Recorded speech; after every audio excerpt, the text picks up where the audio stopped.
الكهف 51. أعوذ بالله من الشيطان الرجيم. ما أشهدتهم خلق السماوات والأرض ولا خلق أنفسهم وما كنت متخذ المضلين عضدا. نہیں اشہدتہم میں نے حاضر کیا تھا انہیں خلق پیدائش کے وقت السماواتی آسمانوں والارضی اور زمین کی ولا اور نہ خلق پیدائش میں انفسہم ان کی اپنی وما اور نہیں کنت ہوں میں متخذہ بنانے والا المضلین گمراہ کرنے والوں کو عضدا بازو معاون مددگار. میں نے انہیں آسمانوں اور زمین کی پیدائش کے وقت موجود نہیں رکھا تھا اور نہ خود ان کی اپنی پیدائش میں، اور میں گمراہ کرنے والوں کو اپنا مددگار بنانے والا بھی نہیں. یعنی آسمانوں زمین کی پیدائش اور اس کی تدبیر میں، بلکہ خود ان شیاطین کی پیدائش میں ہم نے ان سے یا ان میں سے کسی ایک سے کوئی مدد حاصل نہیں کی. یہ تو اس وقت موجود بھی نہیں تھے.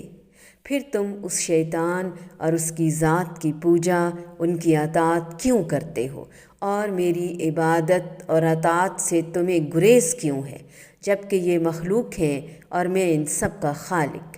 اور بغرض محال اگر میں کسی کو مددگار بناتا بھی تو ان کو کیسے بناتا، جب کہ یہ میرے بندوں کو گمراہ کر کے میری جنت اور میری رہنمائی سے، میری رضا سے، میری جنت سے، میری خوشی سے ان کو روکتے ہیں. ما اشہدتہم خلق السماوات. اپنے معبود برحق ہونے کی سب سے بڑی دلیل جو قرآن میں بیان فرمائی اور بارہا بیان فرمائی وہ یہ ہے کہ ہر چیز کا خالق میں ہوں، میں خود، میں اللہ.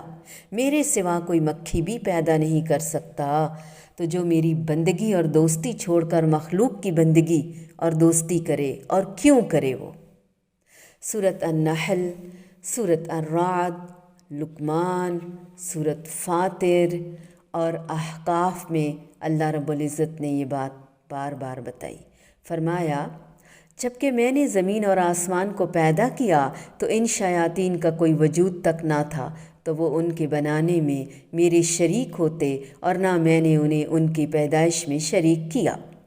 مطلب یہ ہے کہ یہ خود میرے پیدا کردہ ہیں، پھر یہ میرے شریک اور تمہاری بندگی اور اطاعت کے مستحق کیسے بن گئے، اور مخلوق خالق کی ہمسر کیسے بن گئی.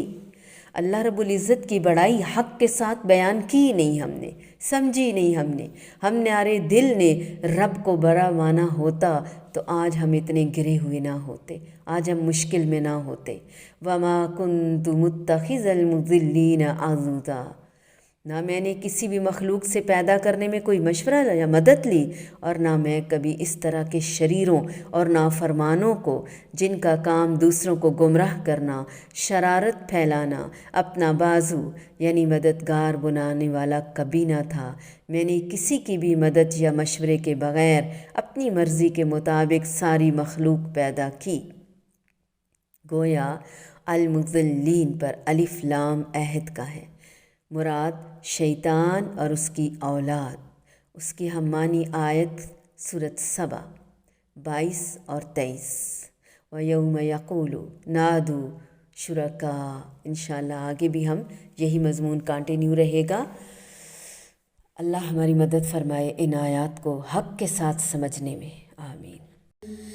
ما أشهدتهم خلق السماوات والأرض ولا خلق أنفسهم وما كنت متخذ المضلين عضدا.